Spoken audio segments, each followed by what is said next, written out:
was maybe 12 or 13, my family and I moved from a busy city to a pretty middle of nowhere type of house in the woods. To give you an idea, the school I transferred to, which was the closest one, took about 25 to 30 minutes to drive to. Needless to say, the change was night and day. At that point in my life, I literally only ever lived in the city, so it was a big difference for me. However, I would get used to the change relatively quickly. Looking back, I think it was mostly just because I was a kid, and it sort of just gave me more free space to roam around. I don't really know how to explain it better than that. Anyway, not long after moving in, I would discover an old strip of abandoned mines in a section of forest that was only a couple miles from my house itself. It had tons of abandoned mining equipment, tracks, caves, trails, and that kind of stuff. And I mean, being a kid, this was essentially like finding a giant playground. I remember the next day at school, I told a few friends about it. Surprisingly, none of them had heard of it before. I really wanted to better explore it after school, and one of my friends, Jackson, agreed to go with me. Fast forward to the end of the school day, and we started walking over there. When we got there, we quickly started checking out all the different equipment. It was honestly really cool to see. A lot of the stuff was actually still intact, but you could tell the stuff wasn't still in use. Things were rusty and just generally not in the best condition. Eventually, Jackson suggested that we explore one of the caves. Initially, I was against it. They were pretty eerie. Looking inside, basically all you could see was a set of tracks that led straight into complete darkness. Plus, all we had for light were the flashlights on our phones, which really didn't light up much of anything. But regardless, I eventually agreed, so long as we didn't go so far deep to where we could no longer see the light from the entrance. Cut to around 2 minutes into our walk into the cave, and we were now pretty far in. The daylight from the entrance was no longer really lighting up anything in front of us. I told Jackson we should probably turn back. He agreed, so we started walking single file back towards the entrance. Jackson was leading and I was trailing him. Only a moment passed when Jackson said, "Whoa, who was that?" I looked up from the ground as we walked, but I didn't see anything. "Dude, I think I just saw someone. Why would anyone else be out here?" At first, I thought he was trying to scare me, but the tone of his voice was too genuine. He went on to explain how he saw a man walk from the left side of the entrance to the right. We both just stood there, intently staring towards the entrance of the cave. That's when a head peeked around the corner looking inside. Jackson and I both instinctively dived towards the side of the cave, hiding against the wall in the darkness. All we could do was hope that the guy hadn't seen us. He stood there at the entrance for a few seconds. We both had a clear view of his silhouette against the light outside. To our horror, the man started walking down the cave. As he did so, he started laughing in this disturbing manner. I looked at Jackson. The only thing I could make out in the darkness were his eyes. But from that alone, I could tell he was just as scared as I was. Whoever this man was clearly did not have good intentions. Or at least that's what I gathered from both his body language and the way that he laughed. The man continued to walk further into the cave. Meanwhile, Jackson and I continued to stay as quiet as we could, lying against the wall. As he got closer, I could better make out what he looked like. He had short black hair, had on a black set of boots, and was wearing a dirty pair of overalls.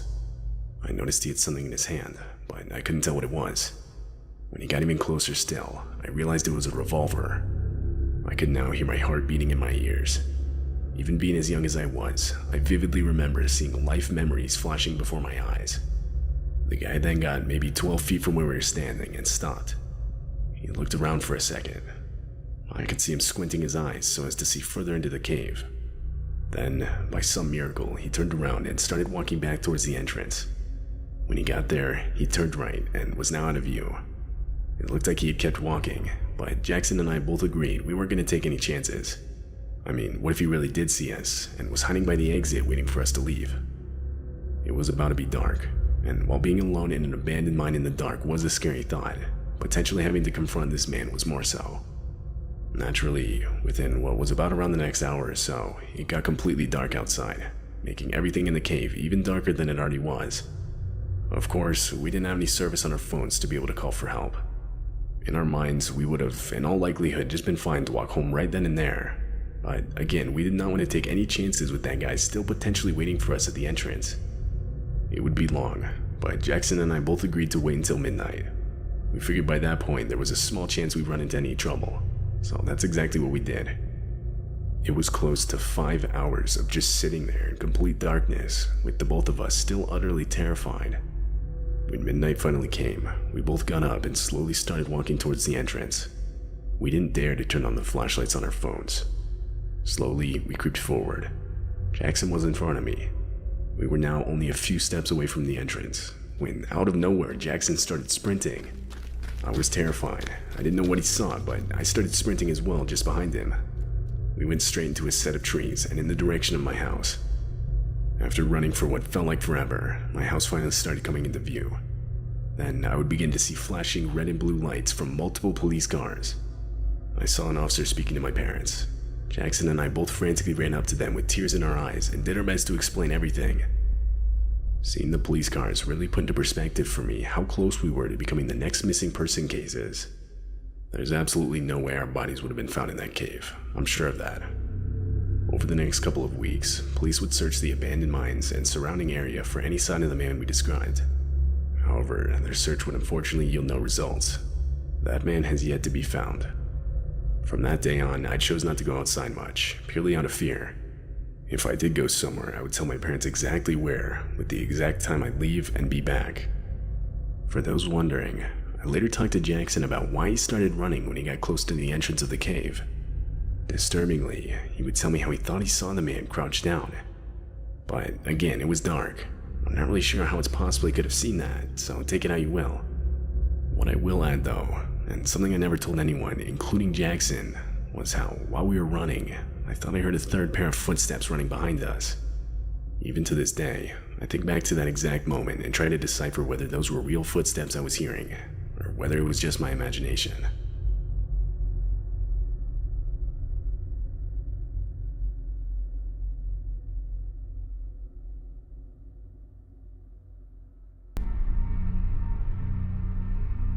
I was 22 when this happened. Me and two of my friends, Miles and Ruben, have always been outdoor people. For as long as we've known each other, we've always liked being outside and doing things that involved a bit of risk. One of those things was caving. One of our favorite spots was a secluded cave system that was essentially a huge underground maze of tight spaces and tunnels. The entrance was in an area of forest that was just off a beaten track, which was a good 10-minute walk from a gravel parking area where we usually parked. This time in particular, we decided to go onto the same cave system and try to explore some of the tunnels that we hadn't really been down before. Now, there weren't any drawn maps of the cave system, so instead we would use a set of rope that we attached to the entrance. We would take it with us as we went down, so that way we could easily find our way back up through the many different routes. We drove out to the gravel parking area. The place was empty, except for one car. It was a dirty white pickup. Though this wasn't unusual, plenty of people used the area for hiking and other outdoor activities. As we got our stuff, I glanced over at it and saw that there was a man sitting in the driver's seat, just watching us.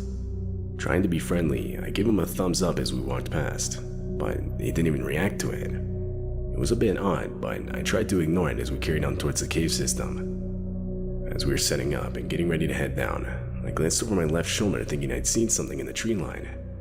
I felt uneasy, but I brushed it off, chalking it up to nerves I would sometimes get before going into a cave. Anyway, the three of us went inside. There were a lot of narrow sections in the cave that took me by surprise, but nonetheless we were having fun. Eventually, we found this small area with a small waterfall. We all agreed to take a break and catch our breath. Afterwards, right when we were just about to continue exploring the area, something happened. I had the rope in my hand, when suddenly I felt a sharp tug before it went completely slack. Confused, we all pulled on the rope, and our hearts sank. The rope was completely loose, meaning it was cut by someone or something. We all agreed the best course of action would be to head back up to the surface, something which, without a rope as our guide, now seemed close to impossible. We were going to have to remember the exact route we took. I've never been in such a frantic state. We took multiple wrong turns, and trying to all turn around in there is not the easiest thing to do. But eventually, after what felt like days, we were all hit with a short wave of relief. We could now see the light from the surface, and a couple minutes later we were all out. But we were now again on edge. We desperately rushed to pack everything up. I was constantly looking around us for any sign of the person that caught our rope. And just as we were finishing up, I saw them. There were around 6 people, including the man from the pickup in the parking area, all standing in the tree line. My eyes were still adjusting to the daylight, but I could tell each of them were holding long knives. Miles and Ruben saw them too. We all ran as fast as we could back to our car. The whole while we didn't dare to look behind us. Back in the parking area, the pickup, now empty, was still the only thing apart from our car. We got in and got out of there. We haven't been back to that spot since. We still don't know who those people were. We never saw them again.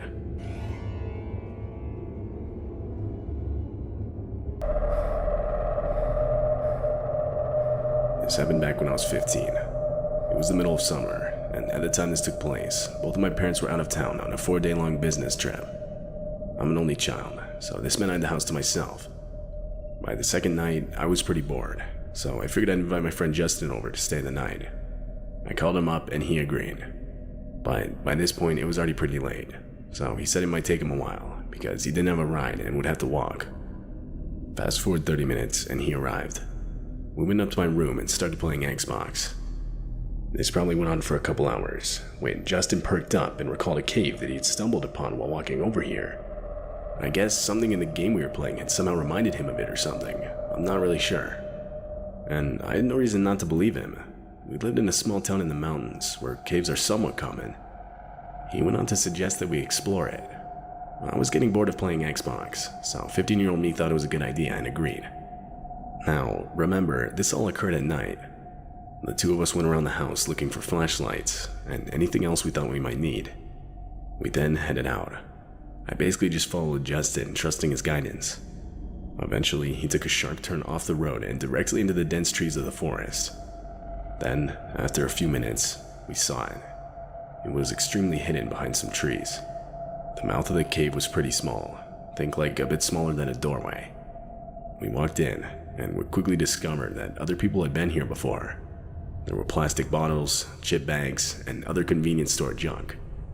As we walked further inside, we got hit with this horrible putrid smell. Describing it in words wouldn't do it justice, like it was actually that bad. We put our jackets over our noses and did our best to ignore it. My flashlight then revealed what looked to be the source. Lying against the wall of the cave was a large black garbage bag. Somewhat next to that was a makeshift bed and multiple fast food bags, some of which still had food inside. I started to panic a bit, realizing a homeless guy might be living here. Justin started to look at the fast food bags to see how fresh the food was. But that's when he noticed something. There was this photo album looking thing with a black cover.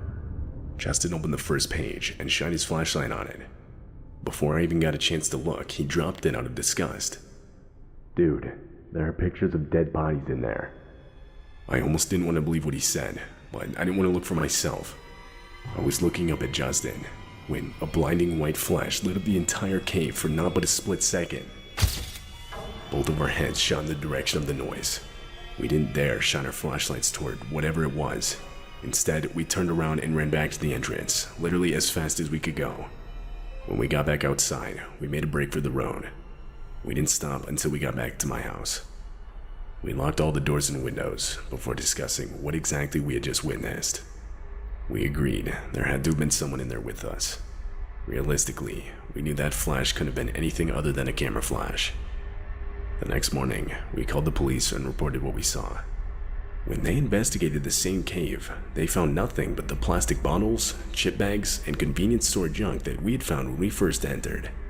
They didn't find any makeshift bed, black trash bag, photo album, or most importantly, any person.